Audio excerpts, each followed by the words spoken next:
Let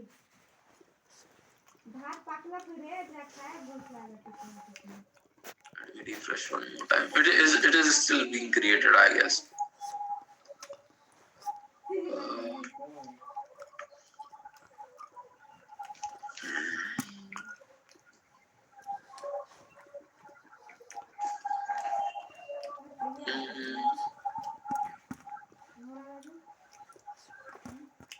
और टमाटर डाल देगा मरियम हाँ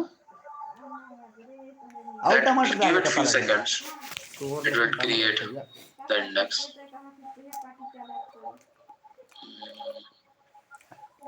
Refresh.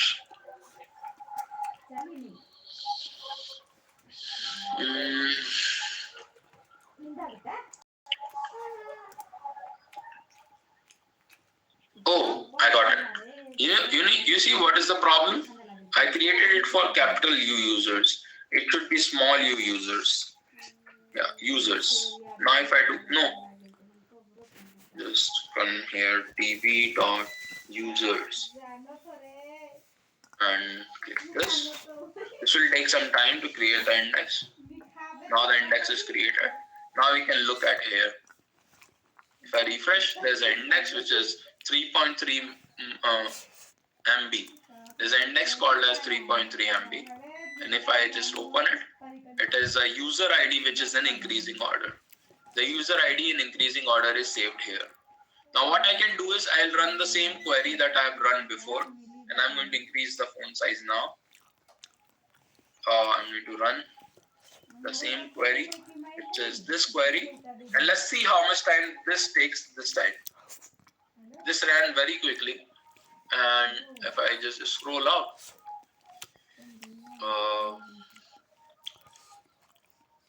what is the execution time? Execution time is 0. Now it is 0 actually. It is less than 1 millisecond.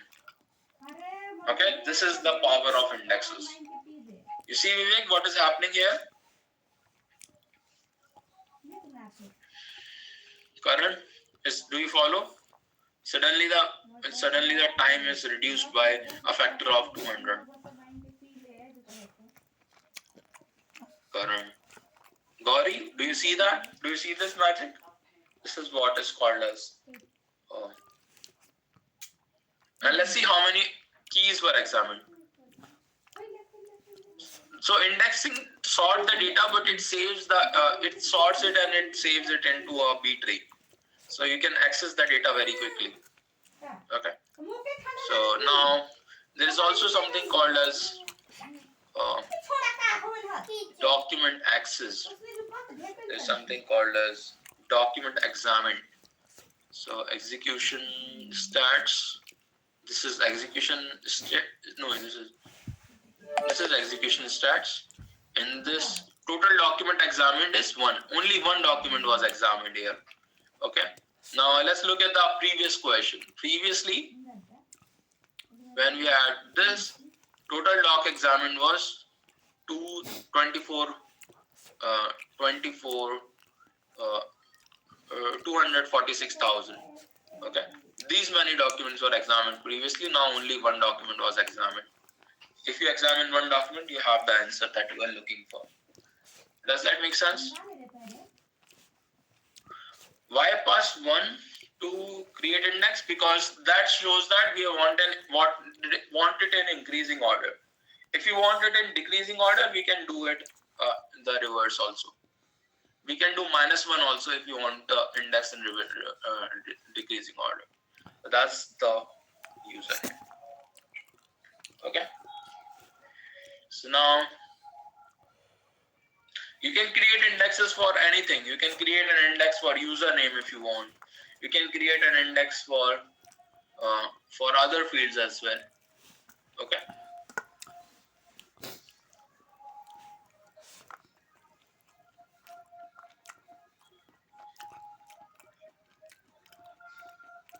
How to check how much time index took? How much time the index took in creating? So you can do the same thing. Examine. You can write this examine in front of any query, and it will tell you how much time it took to create. Okay. So when you write examine in front of any query, it tells you how much time it took. Yeah. Now there can be uh, for creating an index, is it required for the value for corresponding field to be unique? Let's check that. Let's check that. I think it's not required, but let's check. Let's create an index on age. For the whole document you can create, but that will cost. So let's do on age. No, let's go here. Because age is particularly going to not be unique. So if I do age equal to 1,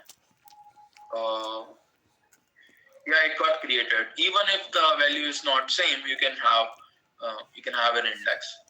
I was db.users.find, and let's look for age as 19. If I look for age as 19, it will return all the documents which have age as 19. Okay, and the index got created with 19 with age. So it need not be unique because it is saving it in sorted order. Okay, colleague. I think I said it has to be unique. I'm sorry for that. I was remembering something else, but it need not be unique. Then we can have find many query instead of find one. Yes, exactly. You can directly do find query on the database. Yeah. Yes, Vishal. Okay. So that's how you can create a index. Now now we are going to take a short break. Once we come back from the break, we'll discuss some kind of compound indexes, text indexes. There's a lot of there's a lot of data in this class, but I think I can cover it in today's class. Text index is there, and there are range query types, and there are multi-key index, compound index, multi-key index. All these things are there. Okay, let's take a break for 18 minutes. Let's come back at 11:28, and then we'll continue again. Have your lunch, or maybe you'll have it after the class. 11:30. Let's come back at 11:30. I'm going to mute myself.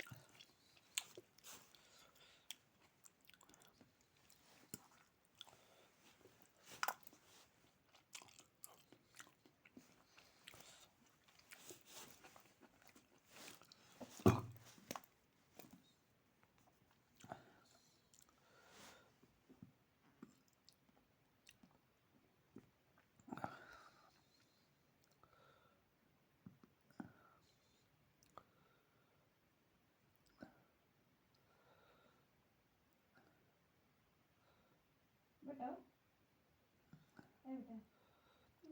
Photo सब खींचा है कि नहीं इधर picnic में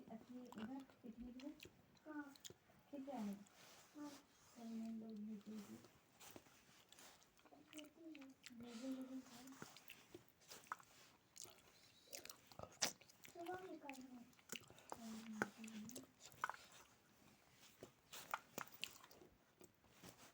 school bus गया था कि दूसरा गाड़ी गया था बेटा?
अभी पिकनिक गई थी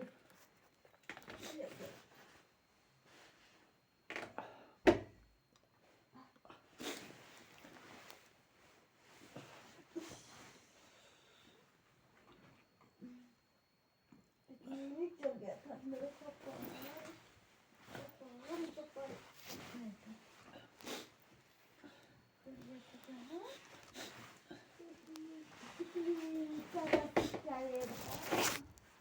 Hujan, macam mau kakak cika itu sama itu. Picnic में कितना रुपया जमा किया था पता है कितना रुपया कितना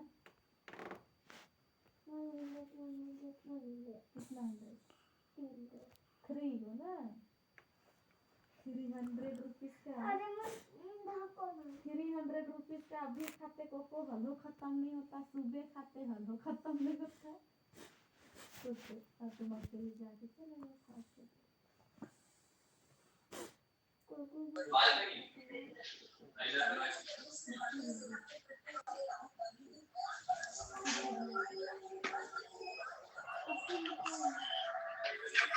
Hello students, welcome back to the class. I hope you are doing well. We'll just get started in a second.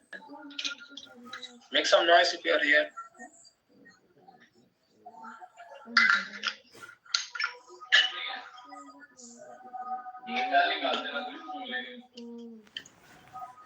I would love if somebody writes Hakuma Natata in the chat when they return from the break.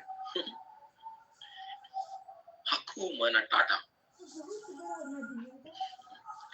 Okay. So what kind of queries can you have? What kind of patterns you can have in queries? Query patterns. I'll tell you 3 patterns which are most common, but you can have other patterns as well. You're not feeling cold here in? No, it's in. I'm right now in Hyderabad. Hyderabad is not that cold. Actually, I'm feeling a little. At night, I had to turn on the fan. Hyderabad is a little hot. You are in Himachal Pradesh. Yeah, it must be really cold there. So, no, I'm not Telugu Yusuf. I'm from Madhya Pradesh. Yes, okay. Yeah. Delhi is the place which gets hot also and cold also. The weather is same in Lucknow. Lucknow is also like that. I used to be in Kanpur way back in my college, and it was very cold. And then there were 8 a.m. classes in the campus. So I have to wake up at 7 a.m. and I don't know why I would attend the 8 a.m. class on a cold day, but anyways, those were the days. Ankit, can you focus on our class now? I have not seen Avatar. I have typically noticed this pattern. Every Saturday students want to talk about everything other than studies. They want to talk about movies. They want to talk about what are you doing in the weekend. They want to talk about everything. But yeah, I'll tell you a story. So once I was taking a class. Which holiday is today? I don't know. Is there a? I don't know. It's Saturday. Okay. I thought there is something called as Christmas or something. There is someone.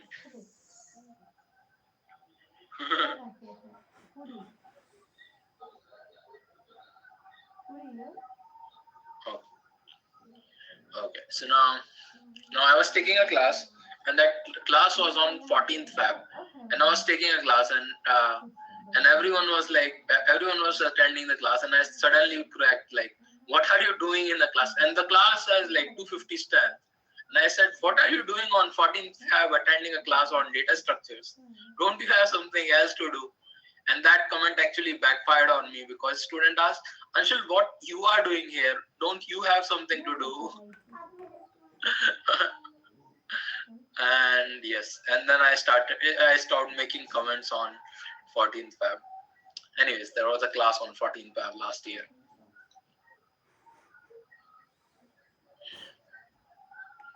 Okay, so query patterns. There are 3 query.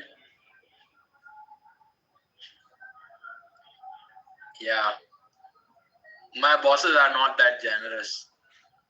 When you go into teaching field, you'll not get. I'll have typically a class on 25th of December as well. So yeah, that's just part of life as a teacher. Anyways, so we have equality query. Equality query is very simple. You can have user IDs.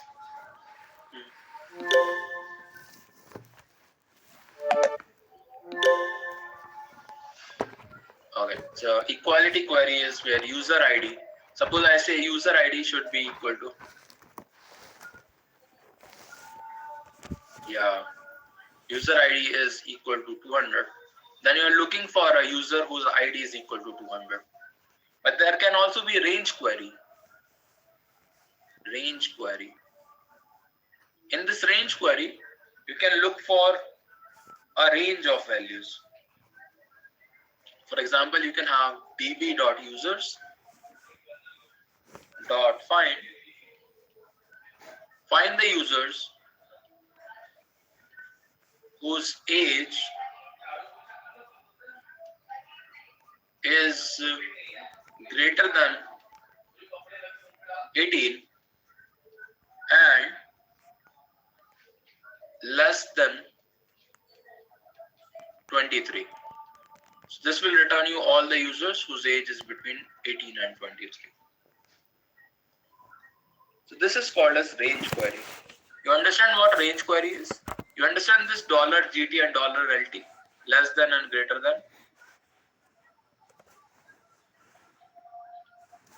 Vivek, are you following? Vivek, are you in the class? I think you are in the class. I saw your message. Gauri says yes. Ravinder? Yeah, we need the dollar here. This says this is the operator. Dollar says that GT is an operator. It's like a filter. Yeah, exactly like a filter. Okay. Query equality, sir. Equality is basically this one. A DB users. LT is less than.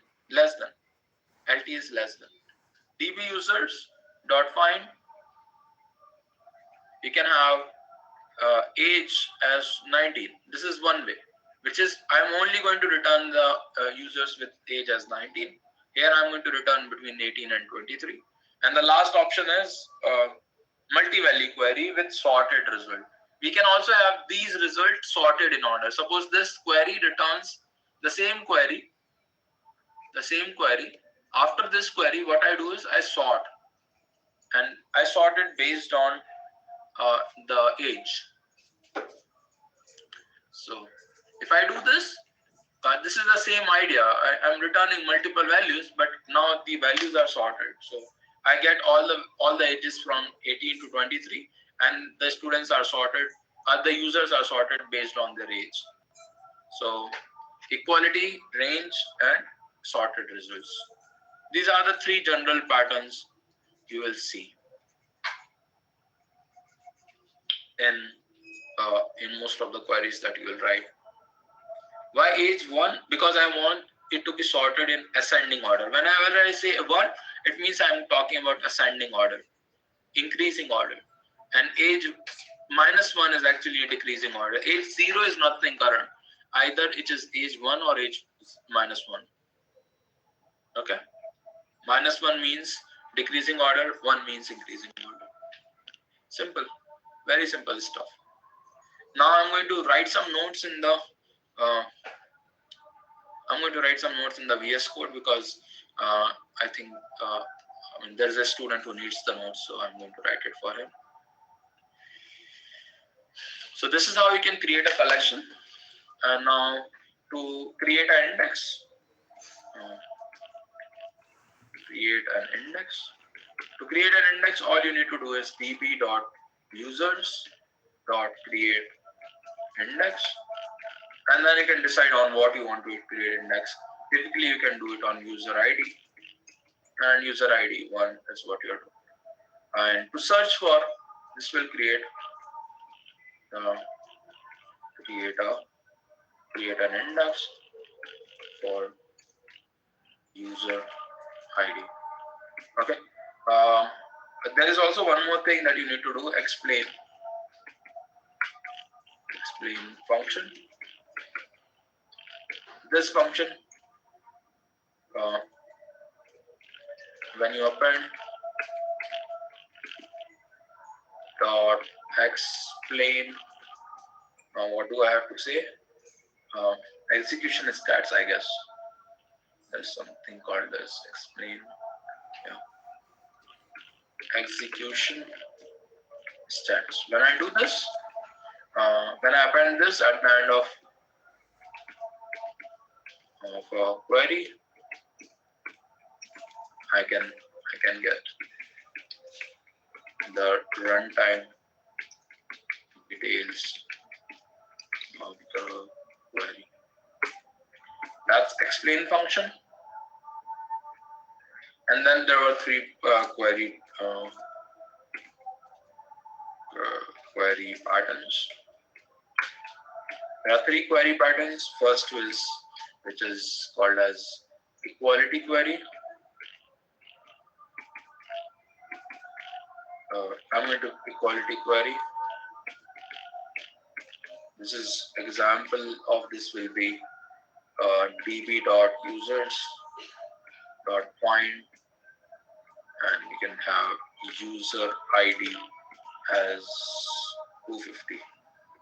This is one. Here we search for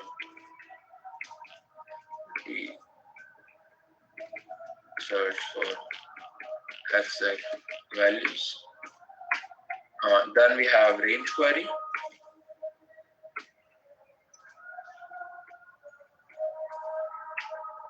This is also similar. This is db.users.find. Here you can do age, and then you can do dollar greater than 18,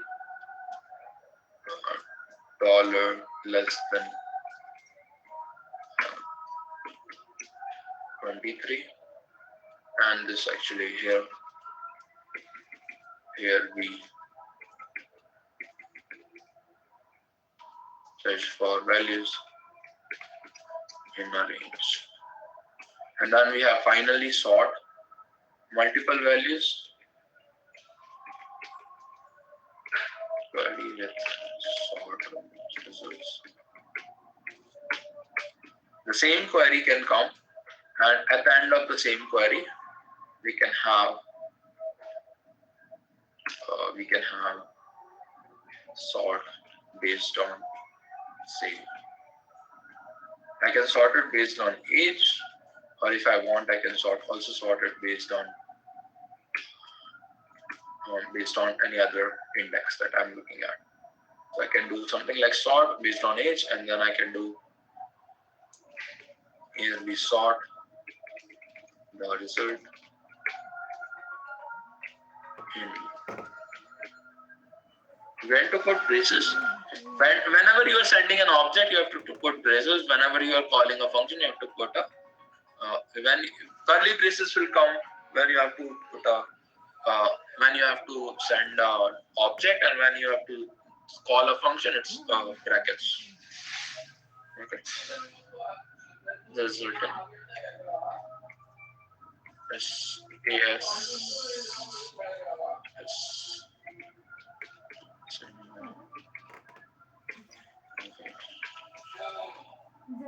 so that's query pattern.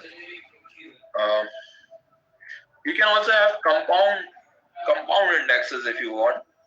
So sometimes you need to find values based on two things, not just one. Sometimes you need to find what is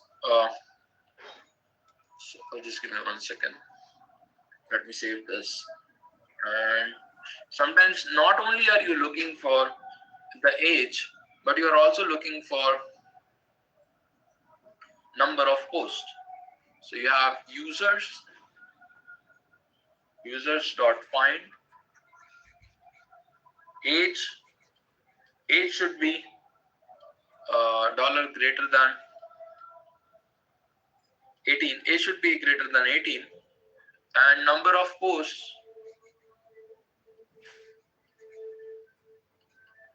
should be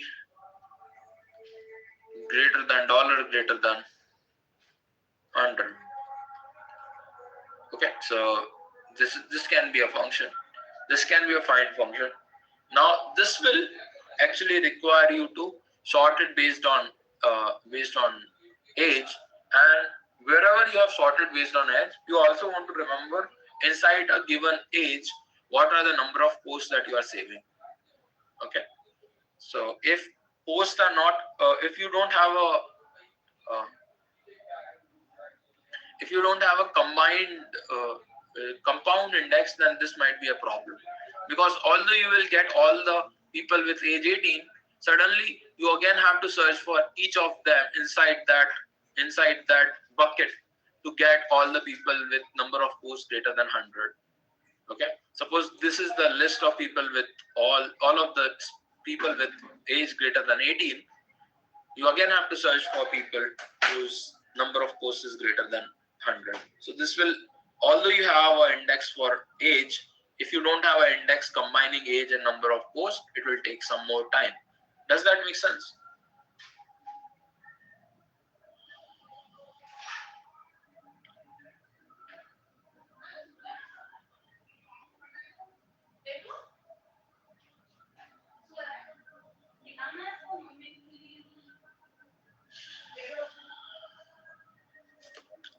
Sorting and complexity here. Yeah, sorting will take the same time complexity and log n. Whatever you have learned in data structures will come in handy here. Whatever you have learned there will come in handy. Now you can decide while you're creating the compound index that whether you want the index to be, uh, um, you can decide the direction of the index. So you can decide that the age should be stored in increasing order. So let me write this index. But advantage of indexing is sorting. Yeah, indexing is sorting. But advantage of is sorting. Though it will sort once, the sorting will happen once. While you are creating the index, this will happen. And then you don't have to sort again. Once you have sorted it, you can get it in login time. Query will take login time. Query will take login time. Creation will take and login time. Okay. This is what I was telling. Good. Okay. Now, based on your query pattern, you can decide what kind of index you want to create. Whether you want the age to be in increasing order in the index or in decreasing order. For age being increasing or decreasing, you can decide whether number of posts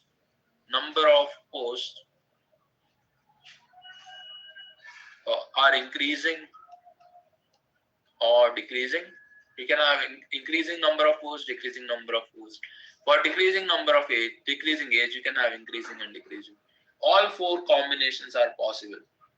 Okay.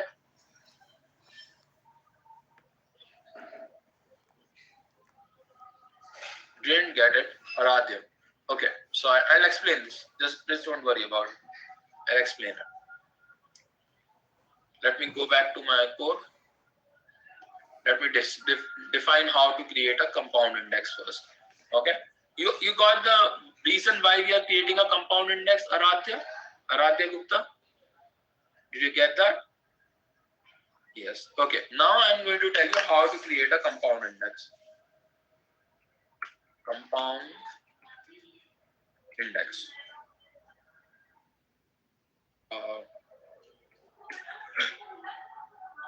To create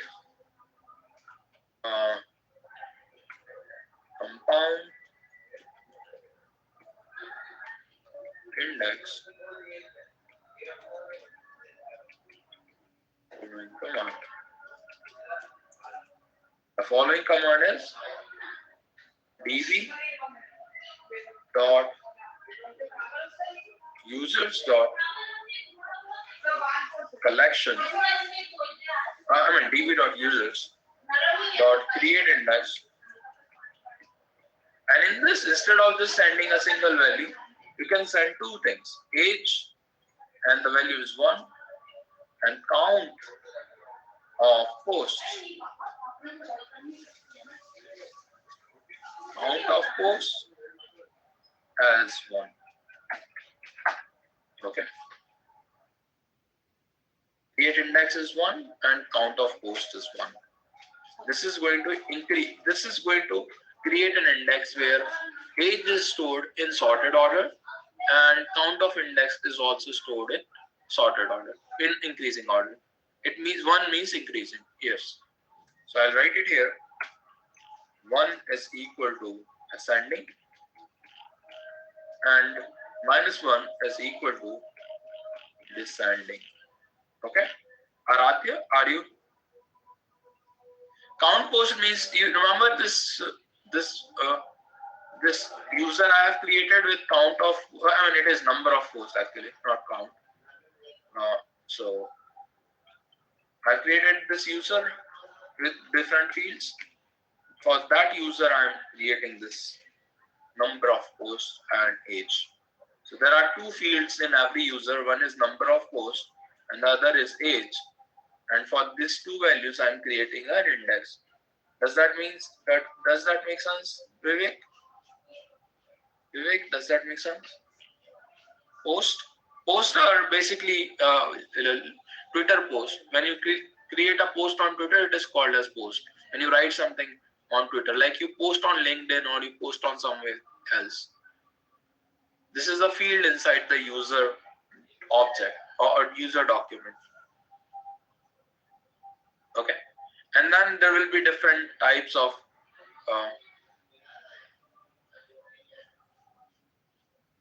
there can be different types of queries which will have different scenarios. If you are looking for greater than query, then one is okay. If you are looking for less than query, you are looking for a query which looks something like this: db.find db.user.find, and what you're looking for is age should be dollar greater than 19, and number of posts should be dollar greater than, say, 100. Then this one will work well. But if you're looking for, say, less than 100, then it's better to have -1 as number of posts. Okay, so that's the idea behind it. It will not cause a lot of problem, but people typically save last few milliseconds by doing this greater than less than thing. So you can check for a given query which is running faster, and then you can create your index based on that. Okay, so that is called as collections as post. For how sorting the index ascending matter, how does it matter?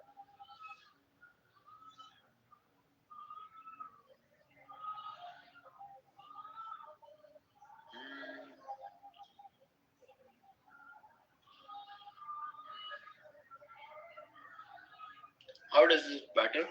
No, let me think about it. Why it would be better? There will be some constant time difference between the two. I'm not sure it will be it will be too good, but it will be constant time update that will happen. Okay. So let me think about why it will be better. Uh,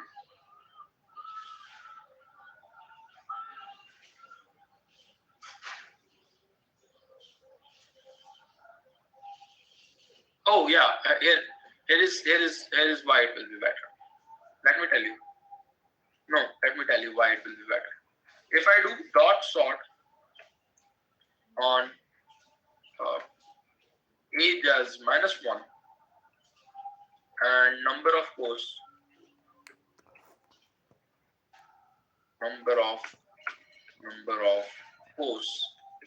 as -1, then if I do sorting in this order, then of course it will have to reverse all the sorted order. Okay, because my original sorting is in ascending order, but now I'm asking for a descending order. But if I want number of posts in ascending and age in descending, then of course you'll have to reverse the whole array to get the solution, and that is going to take a lot of time. Does that make sense, Likit? It depends on the sort function that you write afterwards. This greater than less than will not have any impact on it. Okay. Like we want latest entries ascending. No, this sort function is going to cause the error. Okay, so that is compound index. Vivek, did you get the last point? Ravinder? Gauri, you seem to be quiet. Sort is a function that you can call on top of find, and it is going to return the values in sorted order. Okay, Vivek? So you can call a sort on top of a find function, and this will sort the values in, if I write like age in 1, it is going to sort the values from this in ascending order of age. Does that make sense, Vivek? I can sort. Do you know what sort is? We have discussed this in, yes, okay. That's what we are doing here. Yeah. So that's the direction that you have to choose. Now let's go to multi-key index. Multi-key index, sometimes you also have, sometimes you just don't have, sometimes you just don't have a single value stored at a given field. Sometimes you have an array or a string. This is called as multi-key indexes. Sometimes you have arrays or strings. And then what you want to do is you need to sort those values based on you want to fetch values based on running some operations on the array or the string. Okay.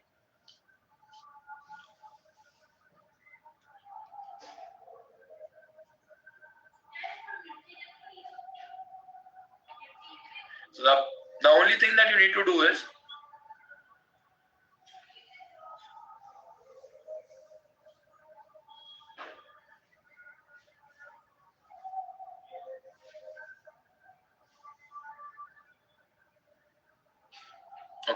the only thing that you have to do is, if there is an array or a string, all you need to do is the code remains the same. So I'll create a hashtag.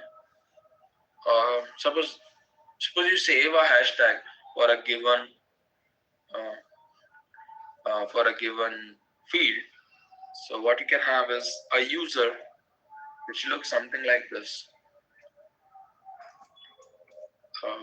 User can have a username, user ID. Let's say the user ID is 1, and I'll just copy this from here. I'll just copy the first 2, or maybe I'll copy. Oh, okay, no. A user can look like this. User ID as 1, user name as Anshul,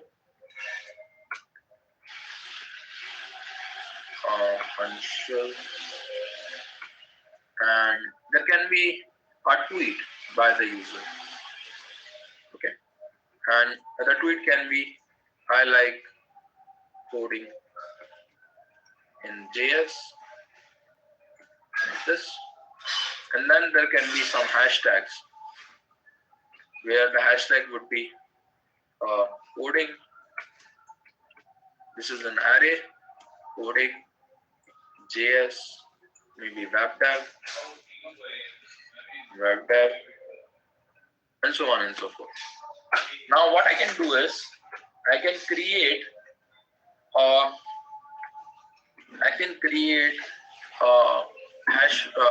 an index on hashtags also, and the process is very simple.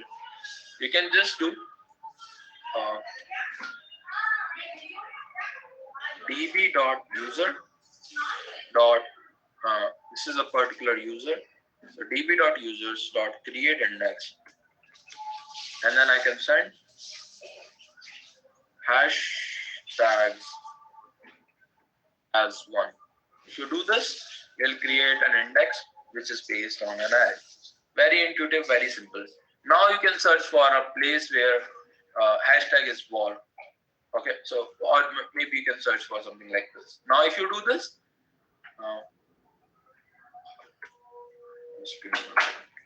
this will create a hashtag, this will create an index for hashtags. And now what you can do is db.users, where is index is stored in the database. So just like index is stored, just like the database is stored in a folder, the index will be stored in a folder. Hashtag one means it is in the increasing order of sort. Same collection, yes, same collection. It is stored. Our index is only for a particular collection. So you create an index on a single collection. You cannot access from multiple collections. So user db.users.find, and now inside find I can do something like this. I can do hashtag. Yeah, it takes a minute.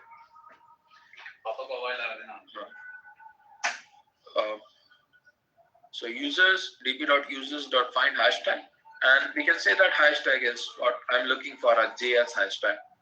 Okay. Now all the people all the users who have hashtag as JS will be returned. I mean, who have a single value JS in their list of values will be returned here. Okay. So this is how you can create a multi-value index in MongoDB. Does this make sense? MongoDB multi-value index.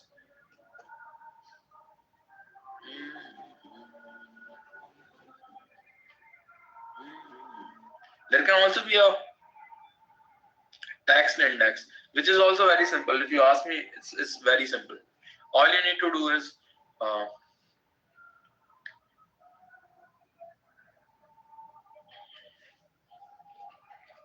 to create a text index. Let me see if there is something else in the class. I think this is good. How multi-key, not multi-value, sorry, multi-key.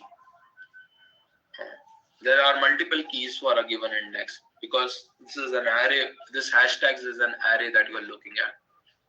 Okay, Karan? Since you are looking at array of values, it is multi-key. Yeah.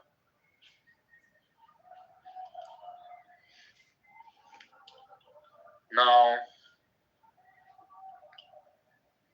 there is one last thing that I want to talk about, which is called as text index.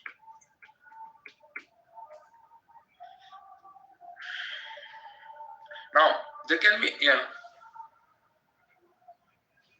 but index was only JS, only for JS. No, index is for all the hashtags. You are searching for JS. You will have an index for coding. The coding will be linked to this. Web dev will be linked to this. And then what you can do is you can access either one of these values.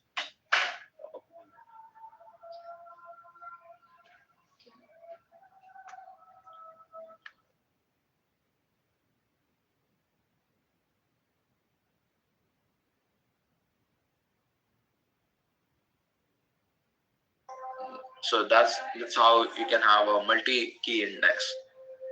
Sorry for the break. The last type of index that you can have is a text index. What you can have is you can have the whole tweet. For example, here if you look, I like coding in JS is a tweet that you have, and you can create an index on top of this also. This will be a little different from the other indexes that you have created as far as the implementation is concerned. But what you do is you can do db.user.create index, And inside this, you can send that the tweet is what I want to create an index on, and the tweet should be text. This should be text. Now a text index will be created, and then you can do bunch of things on the text index. What you can do is you can search for things inside this. So this will create a text index. This will create our text index, and you can search. You can do text search in these indexes. So what you can do is very simply db.users.find,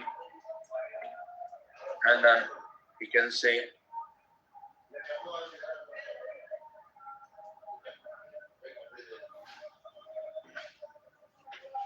I think there is something wrong with this.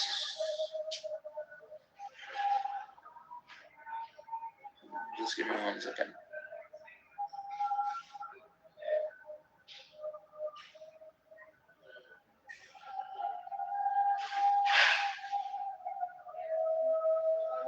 Okay, so what you can do is you can do tweet,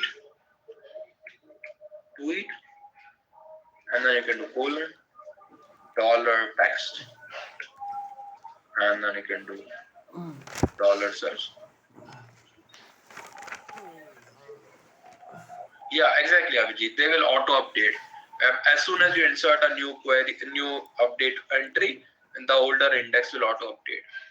Yeah, you don't have to worry about that. And then you can do search, and you can search for JS. Yes. Does the MongoDB uses regex kind of thing if we use text as index? Not regex, but it does something similar. I'm not sure what it does at the backend. Uh,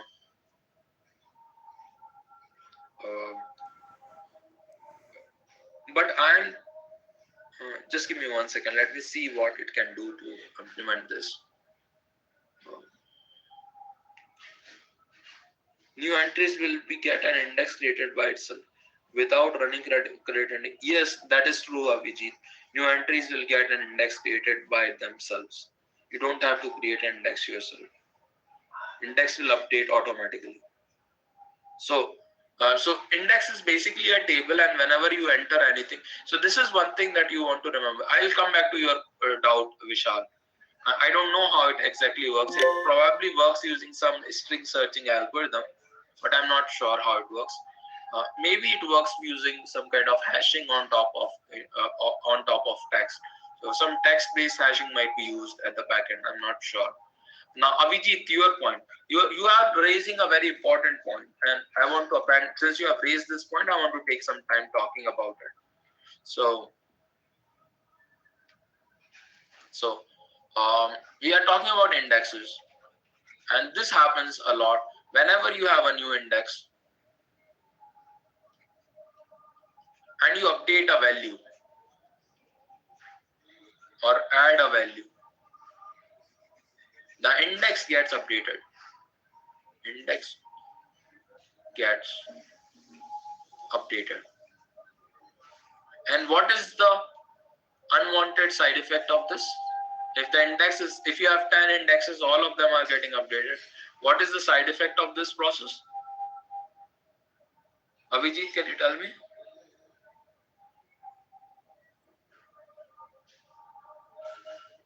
Time, exactly. If you have 10 indexes, all of them will be updated. So the right query takes lot longer time. Insertion and update, longer time. Yeah, the right query will takes longer time if you have too many indexes. If you have too many indexes, yes, that is true. Also, deletion will take. That is true, Arnav. Very good, Arnav, that you are following. No. If I'm adding new document, then how is the index get created? Index does not get created; it gets updated, Abhijit. there will be a list of values in the index. Okay, this is a ledger of key value pairs. Suddenly a new key and a value comes up. Suddenly a new documents get added, and then in that document there's a user ID, a user with a user ID of 256. Then what happens is there is a new entry in your index which says user ID is actually 256. Does that make sense? Adding this value to index will increment. Yeah. It is like pushing to index. Here atomicity will also work, so other developers will also face problem using indexes. That will not happen, Avinav. Only the document will be only the document they cannot access. They can access the index overall, but they cannot access that particular key for which the particular person is adding. Other than that, index is available. Okay. Otherwise, it will be very slow. If atomicity is there and you cannot add while the index is being taken by the other process, then the whole process will be very, very slow. You cannot work with that slow process. There will be no point of using DynamoDB then. Oh, sorry, MongoDB then. If every time I say,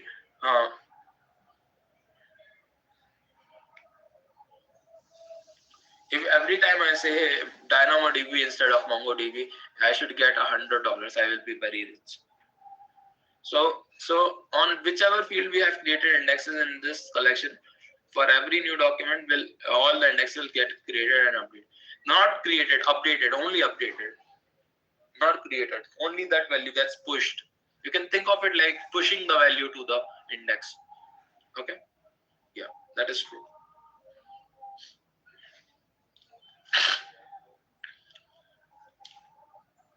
So that actually ends the whole discussion about indexes. I don't have anything else to share right now. We have around 45 minutes left with us. What I want to do in these 45 minutes is to basically revise all of the things that we have done so far. Because I think if we do a short revision of everything, all the things about MongoDB, if we revise it, it will be very good for all of you. Because now you can remember. Yeah, now you can see the bigger picture. And maybe I can go back to the first lecture that I was taking, where I was talking about how NoSQL databases are different from the SQL databases. Okay. Yeah. So let's do that.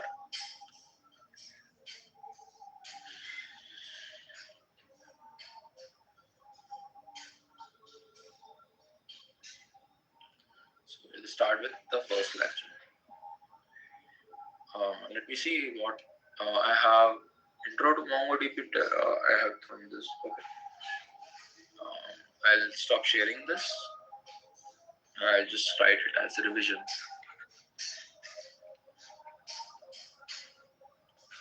Okay. There are 4 parts to the revision. First is NoSQL. The overall idea about NoSQL. I'll call it 1. What we have discussed in NoSQL databases is suddenly we don't have the same requirement for a relational schema as we have for NoSQL databases. So NoSQL databases, we talk about different kinds of databases, document based or key value, or we talked about column wide, or there can be graph based. All of these are different kinds of NoSQL databases. We typically looked at document databases, and we looked at one document database, which is the most famous, which is MongoDB. In MongoDB, we went ahead and we discussed further things, but let's look at the key ideas behind NoSQL. The key idea is we don't want to do too many joins. Because if join is there, then you cannot have horizontal scaling. Okay. If join is happening, then you can forget about horizontal scaling. And if there is no horizontal scaling, you cannot build a very large application. Does that make sense? If horizontal scaling is not there, then you cannot have a large application, which means very large application. Typical applications it will still work, but if you have internet level application like Amazon or Microsoft, or if you have Facebook or Twitter or something like that, it will be how join or relation have relation. So basically the idea behind horizontal scaling is you can have a same table across multiple machines. There can be multiple machines which store a single table. Now what will happen is if you try to join a table which is stored across multiple machines with another table which is stored across multiple machines, uh, you will have problems, because you'll have to run this query across for every row in this table. You have to go across all the rows in the other table which is across multiple machines, and suddenly there are a lot of network calls that you have to do, and every network call is costing you a lot of money. So therefore joins are very very costly. So we don't want joins, and to avoid joins we have big documents which save data for us, and that is where MongoDB comes in. We can have we can have bigger documents which contains all the data that we need from our database. We also discussed about column wide, graph based, all of those databases. Once you understand what document databases are doing, others will become easy. Like when you do them, you can learn about them also. And yes, and then so once the idea of NoSQL was clear, that we are fighting against joins, the requirement came to understand. The second thing that we learned was intro to MongoDB.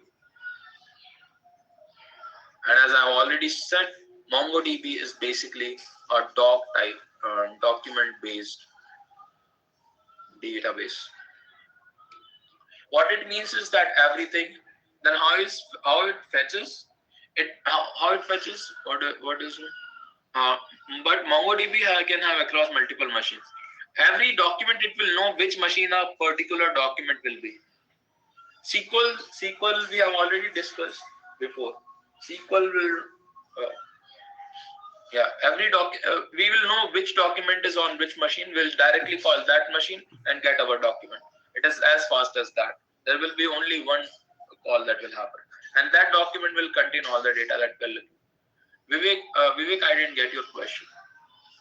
No means SQL is no SQL. No means SQL is document based. No, SQL is relational based. It has tables that we store. Okay. It's a relational database. MySQL is a relational database. Okay. So intro to MongoDB. Now MongoDB is a document-based document-based database. That's a mouthful. Document-based database. Anyways, we discussed a bunch of commands, and I'll go back to the command palette now. So I'll share the screen, and I'll discuss all the commands that we have discussed for MongoDB. So intro to MongoDB commands. I don't like this. Let me close this. Let me make it better. So I'll just come here and push this forward. Then I'll come here and push this forward. I'm going to zoom. Don't worry. I know Vivek, you are on your laptop. So I'm going to zoom. No, this will not go.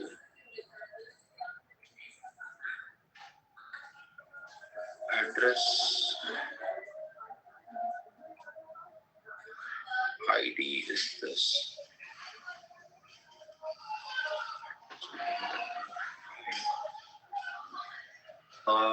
Coordinates ID is this. Just okay, everything looks fine to me now. So you see what zoom, sir. I'm going to zoom it. Let me see how much I can zoom. Yeah, I hope now you can see it. It's okay? Yeah, okay. So this is geology. So let's start from the starting. We started with that database operation, collection operations. This is commands on manual. MongoDB. Okay. So we talked about bunch of we first started with the fact that MongoDB saves data in JSON and BSON. Instead of JSON, we saved in BSON. And the idea behind BSON is it has some it has some extra properties that are not there with JSON. And so to save those things, we use BSON. And we discussed how it can save you space if you have BSON. Then we went ahead and we talked about how to create a database, how to delete a database. To create, you can use DB name. To delete, you can just do db.drop database. And to go into database, you can do you can do show DBS for seeing all the databases that you have.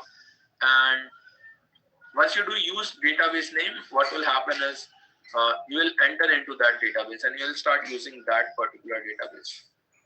Okay. Then we started talking about creating collections. Collections are nothing but, I'll go back to my slide for a few seconds. So so if this is SQL and this is MongoDB,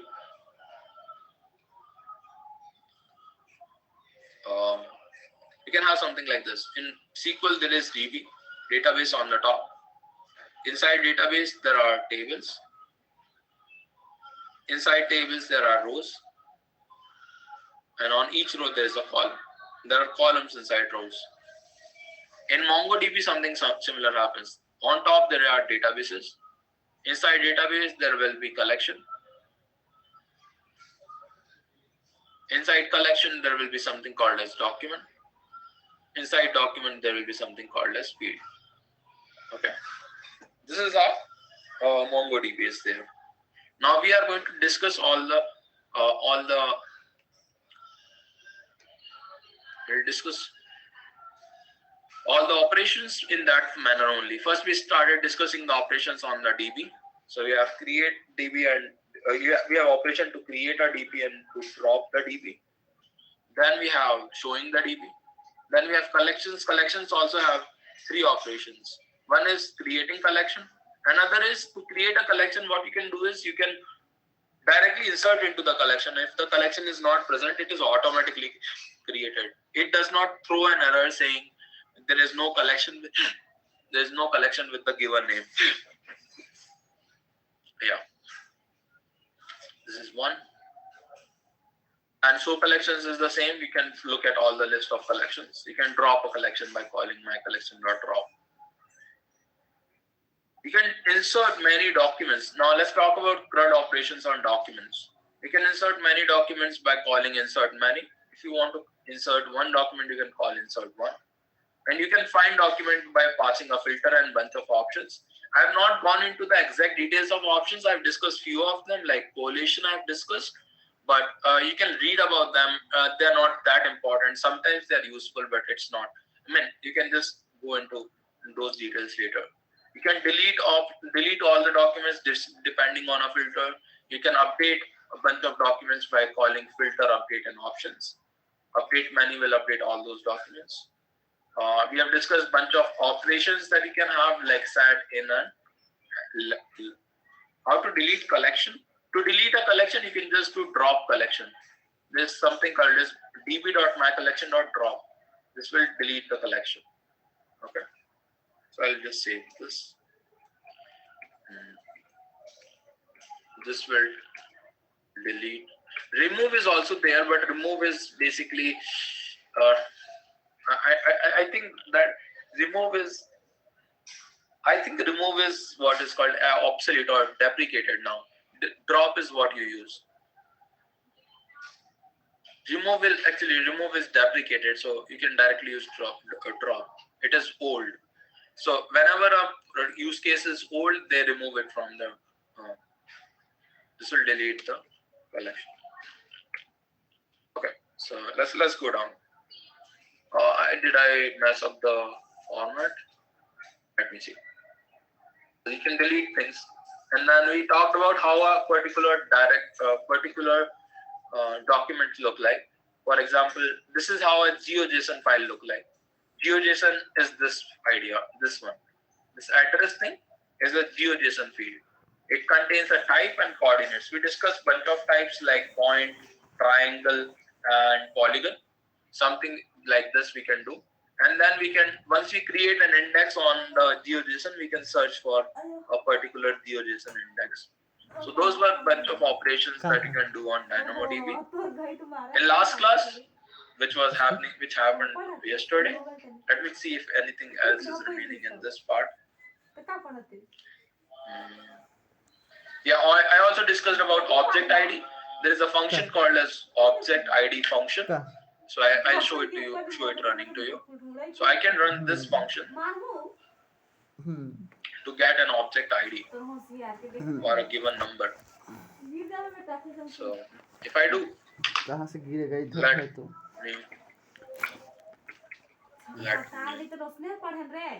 me object ID is equal to object ID. Sorry, new object ID. I can create an object ID. And now if I do new object ID, it will give me the object ID. This is the new object ID that got created. Now I can do something like this. I can look at the timestamp of this. Get timestamp. If I do this, I'll get the exact time when I created this, which is today's time, around 1 minute back. Okay, 17th of December 2022. That object will be empty. No, that object will not be empty. It will create a random object ID. Whenever I do this, it will create a random object. The key for that object is this, and it will be a long object which will be encrypted, so you don't know what that object is. Okay, but the first part is the time zone. Then second part is something else. There are three parts to the object ID. First is the value. The second is the timestamp, and there is something else. Something else is there. A random bit is also there. Okay. Does that make sense, Likin? That object will not be empty. It will be an object ID kind of object. Where do these objects get stored? Inside that field. Whenever you do that ID field, for example, let me do user db. Let me do use test. Let me go to test, and then I do db dot user dot find. If I do this, I see this. You see this ID as object ID. This is where the ID gets saved, Vijit. Okay. Every object will have a unique ID which will have a number attached to it, and this ID will save that this ID key will have the value saved as the object ID. Does that make sense, Abhijit?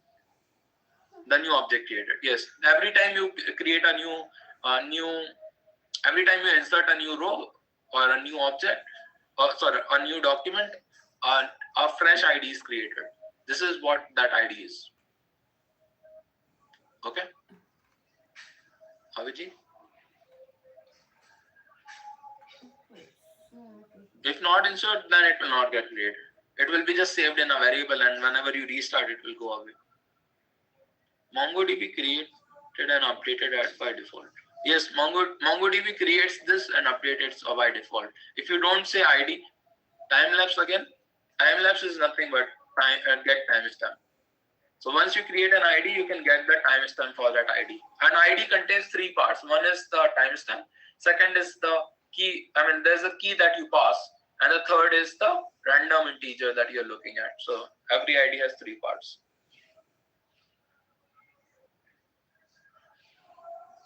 Yeah. So that's how we can work with IDs. Let me go back to this. And rest everything I have covered. Projection is something, once you search something, you can decide how much of it you want to show.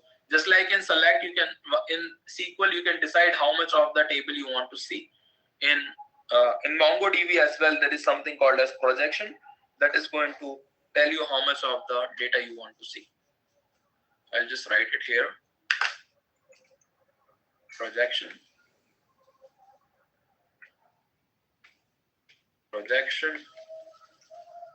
determines the amount, the fields that you want to see in the result. That's good. Now that's how you can do that's the second lecture. In which part SQL is better than NoSQL? When you want when you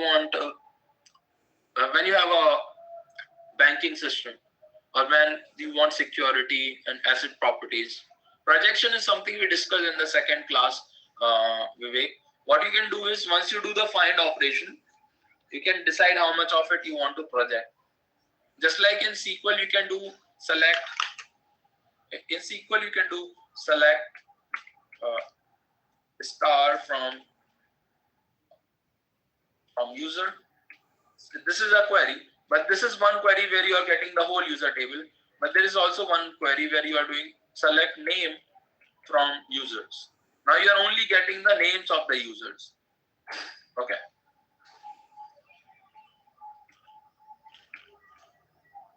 Now similarly, in MongoDB, there is something called as projection, which can give you a smaller portion of the query. Okay. So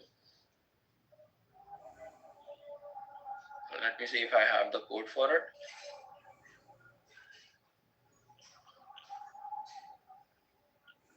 I think I can write the projection.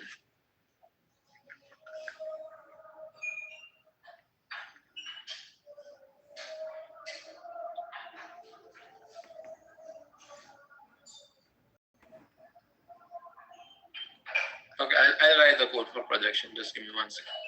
So suppose I'm looking on the test user, I can do db.user.find. I'll find all the users and I'll just do projection. And inside projection, I'll say I'm only looking for the name of the users. So I'll just do name:1.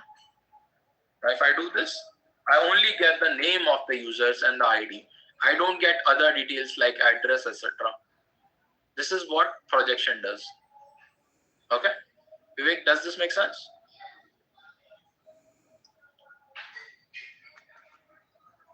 Yeah, so this is what a projection is.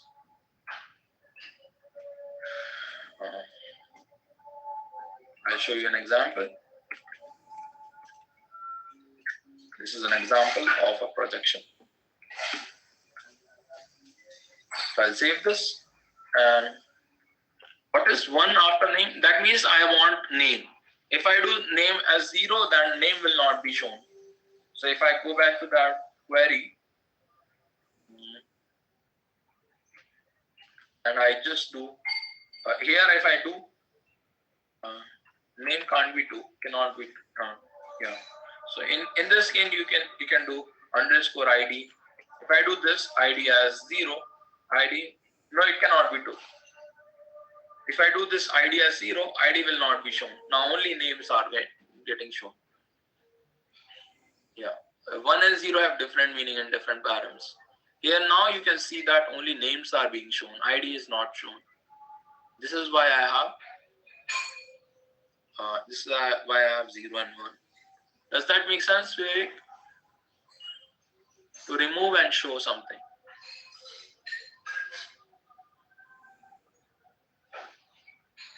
Yeah.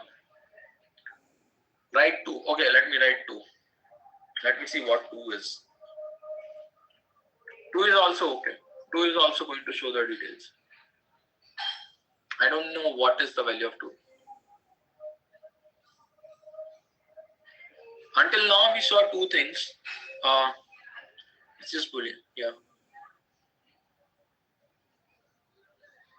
Why only 1? I mean, this is just a Boolean. I don't know why it is. Non-zero value is true. I'm not sure why it is there, Vivek, but this is how you can see values. Either you want to show them or not want to show them. This is just a parameter that you can set on your own. Okay. How to project all except 1 row? You can just write it like this. If you write 0 and you don't mention anything else, all the rows except this will present.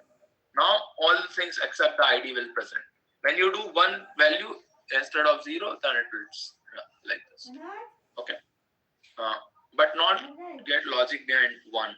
So you can write true also. If you want, you can write true. Let me write true also. Let me write false. Now also it is working. So it is Boolean actually, Vivek. So instead of 1, you can write true or false. I come here and I write true. Okay. Now the values are getting shown. Yeah. So 2 gets counted as true. So those are basic implementation, low-level details. You can worry about them later. Now there was an interesting question. Aradhya is, until now we saw 2 things. Are there more? There may be more things, but you can always read the documentation, Aradhya, and don't worry about them. Like when those things come, you can just read the documentation and see. They will be on the similar patterns that we are seeing right now. So you don't have to worry about it. Okay. Okay, Aradhya? Yeah. Let's go to the next lecture. In the next lecture, we talked about JSON schema. I was till lecture 2, I was always discussing about how the schema is something which is not there. It is schema-less. You can do whatever you want. But in lecture 3, I discussed how there is a schema behind. You can set up the schema so that you don't have. You can set up the schema so that you don't have surprises, random surprises in your data. Something does not pops out automatically from nowhere. To deal with those surprises, we have JSON schema. And JSON schema works something like this. We discussed about 2 kinds of data models. One was embedded and other was, so I'll just let me write it here. 2 types of data model. There were 2 types of data models. One was called as document structure. Sorry. One was embedded data. The other was called as reference data.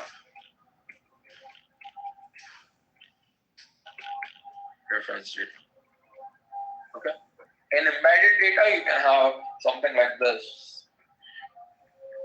You can have a user document, which is like user doc, which contains everything that you are looking for.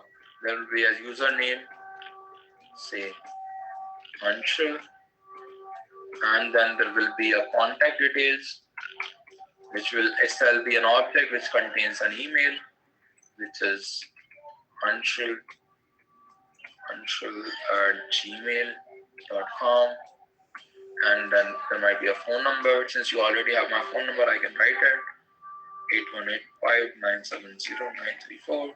I don't want to write it in a public directory. I'll write it 999555555. That is good. And then you can have access status. And then in access status, you can have something like level. Access level may be 5, and he might be a dev. So type is dev. This is one way of doing it. Other way is referencing. In referencing, there will be a user document. There will be a user doc, which will only contain 2 things. One will be a username,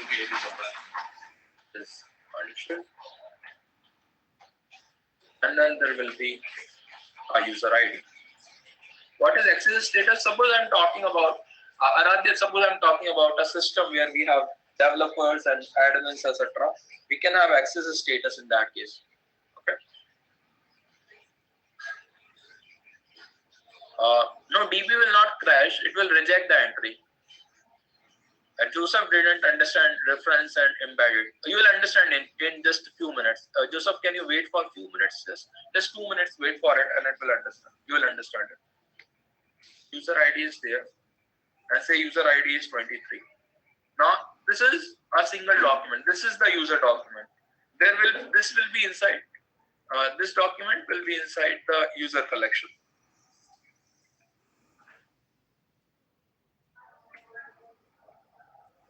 Following document will be inside. No, that is not correct. Don't make that choice because that is exactly opposite. When you have embedded, then you can do horizontal scaling. When you have reference, you cannot do horizontal scaling. Following document will be in user collection. Okay. Then you will have two more collection. One will be the contact collection, and the contact collection which will have a contact document. Contact doc. Now this contact document will contain all the information as it is than the previous document. It will have a user ID, which in this case is 23. Across this user ID I'll have an email, which is maybe anshul at gmail.com, and then there will be a phone number, which is something like 999 55555, and maybe one more 9 here. And now user document is stored. Now if you want to get the contact details of user Anshul, you'll have to get the user ID from the user doc and match that user ID with the user ID in the contact doc. Does that make sense, Nikhil? You have to match these two values across. You'll have to first find the user ID in the user doc. Okay, save it somewhere. The command is going to be aggregation. There's an aggregation command. I don't want to get into the details of aggregation, and you are not going to do this most often you will not do this. But this is another way of doing it. There's an aggregation command which can join two tables and you can work from there, Vivek. Okay. To get this contact details, I have to get the user ID from the user document and get it from the contact document. Does that make sense? The point that I wanted to make is when you have reference types, it's difficult. You have to do joins all the time. But it is good when you want to do just, you will not do a join. That's what I'm saying, Vivek. You are not going to do what I'm telling you to do. You are not going to get the contact details of an individual person if you are saving it in reference data. What you are going to do is, you are going to get the contact details of all the users in one go. You are going to do some operations on the contact collection itself. You are not going to do across collection operations. Does that make sense? Yeah. So therefore, I'm not telling you. Maybe in a future class, if this process continues, if you keep on asking, I'll probably show you the aggregation functions. But I think they are total waste of time for now. So, but you can do it. Just trust me on that. You can do it. So now, if you are looking for all contact details of all the users, then you can directly query the contact collection. But if you want to find for one particular user, say Anshul, you want to find his contact detail as well as his access pattern, there will be an access collection also, which will contain a similar document, which will be access doc. There will be access document for Anshul, which will have a user ID as 23, and it will have level as 5. This is the level of security that I have, level of access that I have.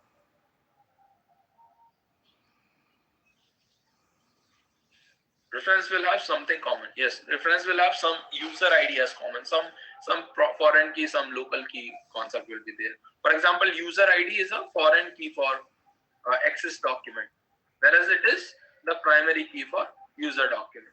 Similar to the concept you have learned in SQL. Okay. Level is there, and then type is there, which is dev. This is how you can have a reference type. And the difference between the two is, if you have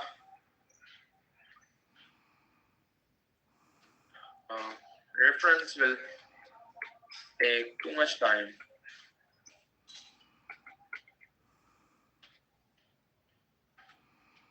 to get all the details for a particular user.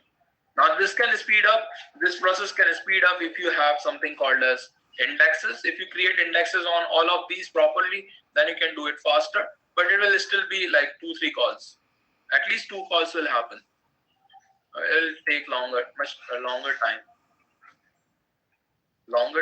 to get all the details for a particular user. And the other thing is, reference is more like column wide. Yeah, that is true.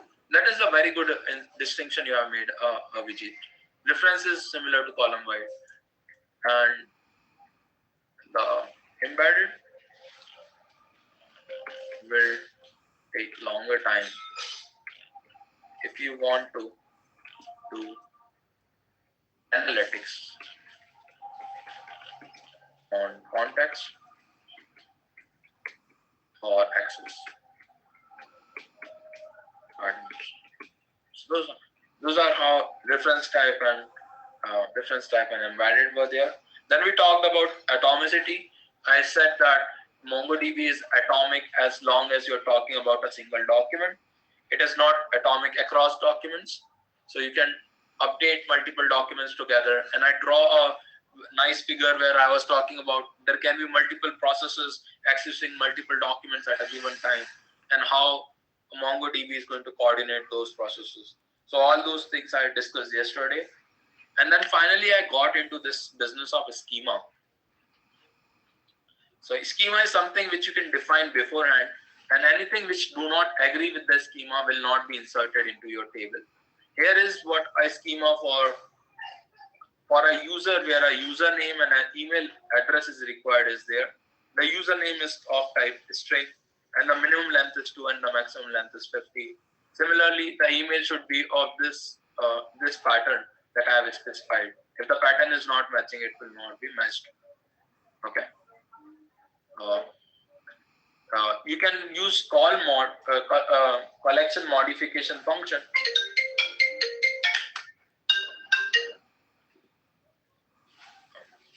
You can do collection modification function to update a given collection. So all this you can do. And embedding versus referencing, we have discussed that. Should ID be defined in the schema? No, you don't need that. But you can say that you cannot say that ID should not exist in the schema. So if you say ID should not exist in the document, then the validator will not pass, or something wrong will happen. ID will always be there, so you don't need as such to define it in the schema. Okay. Can you explain about atomicity again? Okay, Aradhya, I'll explain it in a few minutes. Let me see if there is anything else. I also talked about type of relationships, schema validation. All this was very similar to what I am talking about right now. If there are any more questions, I'll discuss that. Otherwise, I'll take 2 minutes to discuss atomicity one more time. So here is the idea of atomicity. So you know that a computer cannot stay on a single process. There are multiple processes running together. And I typically define these processes as people, because they are serving some person, so I just might as well define them as people. And these processes have their own documents that are attached to them, their own code that is going to run. And there is a document that is there which saves the amount value. There is an amount that is saved on a document. And let's say the amount is, say, 100. Now there are 3 processes, A, B, and C. All the 3 processes want to update the document, update the amount in this document. First one wants to do A plus is equal to 10. The second, A amount plus is equal to 20. Third is going to do A plus is equal to 30. So these 3 processes are running. Now, in MongoDB, what happens is, when A accesses this document, B cannot access it simultaneously and C cannot access it simultaneously. So either A, B, or C will access it one at a time. Okay. Now, what that helps is, if that is not the case, if A and B are accessing this document together, then what can happen is A might read 100 from the document and decide to update it to. So there are 3 steps. First is to read A plus is equal to, so A plus is equal to 10 is actually A is equal to A plus 10. So there are three processes. First, read A. This is read. Then combine A with 100, which is update. And then write it back to A, which is the write process. There are three processes. So read, update, and write. So read will read 100, but simultaneously B also read amount. If both of them have access, so both of them have read 100. And then what happens? A updates it to 110 and writes it back into the document. So this amount becomes 110. But then B comes up and B updates the value to 120 and then writes it. While B is writing, it can write 120 into the amount. So I have increased my amount 2 times by 10 and 20, but actually it got increased by only once. So that is what it means to have atomicity. When you have atomicity, A will access the document first. The amount will be 100 in the starting. It will become 110. And then B will access it. It becomes 130. And then C will access it and it becomes 160. Clean design. It's a clean design. Okay? Abhijit? Does this make sense? Okay. So this is what is provided by MongoDB.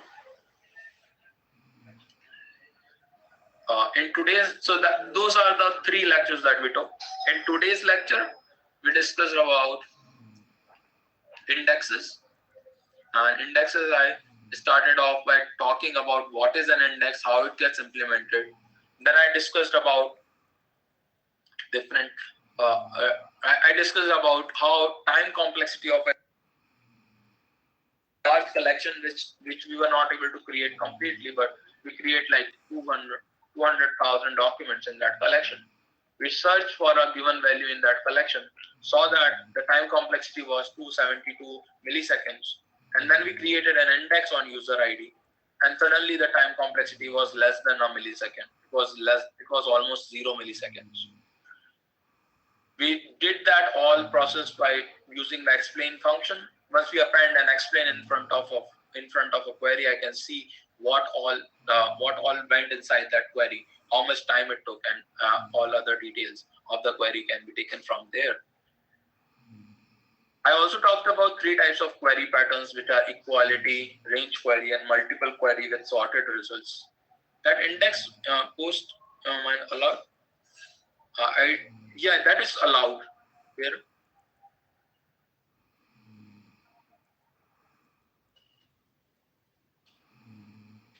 Yeah, post -1 means it's in descending order. Index 1 means it's in ascending order. Okay. That is allowed. In sorted sequences, that is allowed. I've seen that. So there are 3 types of sequences. Abhijit, does that answer your question? I'm not sure if I've answered your question. And how it happens, you explain? Actually, the thing is, the values will be stored in a B tree. So they will be in a sorted order. Once you fetch them, they will come in the sorted order in which they are stored. But if you reverse that order, if you want to get a reverse of what is stored in the index, then it will take a longer time. It will take O of n time to reverse the whole thing. That's what I was discussing when I was discussing indexes for a given sorted query. Yeah, this is what it will take. One is ascending, -1 is descending when you create an index, and that's how the indexes are created. When you sort a particular index, it matters how you are going to sort. And compound indexes are the ones where you have multiple fields which are combining together to get you the index. Okay, to get a particular index, you are combining multiple fields. Sometimes not this field, sometimes a single field might have multiple values. For example, a field might be an array or a string, in which case it's not just a single hashable thing that you are talking about. You are not just talking about a string. You are not just talking about a number or a boolean or something like that. Now you're talking about much larger structures where you have an array or a string. In which case, what you will have is you'll have a bigger index, and that index can search inside the array and look at each individual hashtags or each individual element of the array, and you can search on those individual elements by doing the same search that we have been talking about. For example, here I have created a uh, hashtag array, and I can search for a particular hashtag, and this will return me all the users with a particular hashtag included in them. Finally, I talked about text indexes and how in a single text index you can have multiple types of text patterns that you can search. You can search for a pattern, you can search for a given regex also if you want. Okay, so all those patterns you can search inside a text, and all that is supported by using a text based index. So when you do tweet colon text, you're creating a text based index inside user collection. So that is overall what I wanted to discuss inside MongoDB. Now we are going to shift our gears and we'll start coding with mongoose. Let me write it as completed MongoDB intro, MongoDB classes, and let me push these changes. Yeah. So no, that's not required. You don't need to zoom it. I was just pushing the changes. Okay. So you don't need that zoom value. That was just GitHub was GitHub desktop. Okay, let me stop sharing this.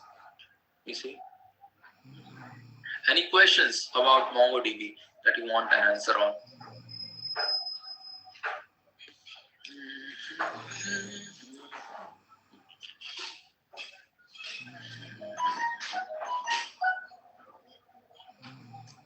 We have 2 more minutes before I end the class. Just the text part is not getting. That.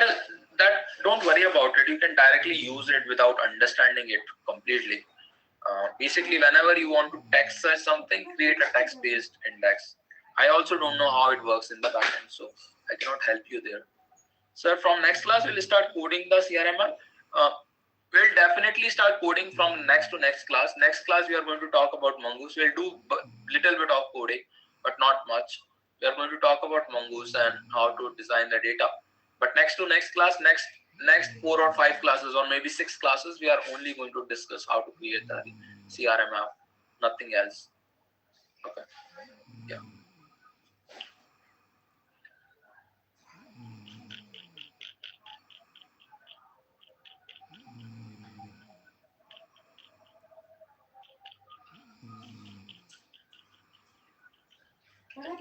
Thank you, Karan.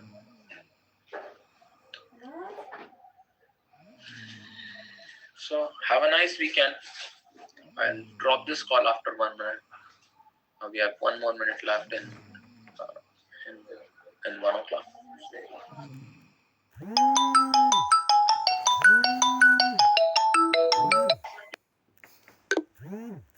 निद्रा सुतई सुतत रही तो क्या कर सुतते सीखने हैं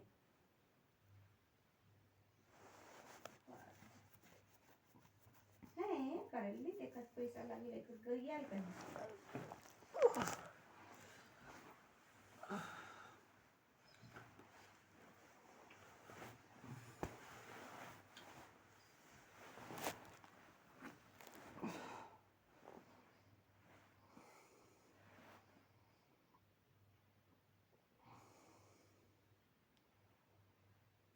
चिल्ला तेरा बरका नहीं था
इन्हें खुल के इके तो कतनो कहबे सुनत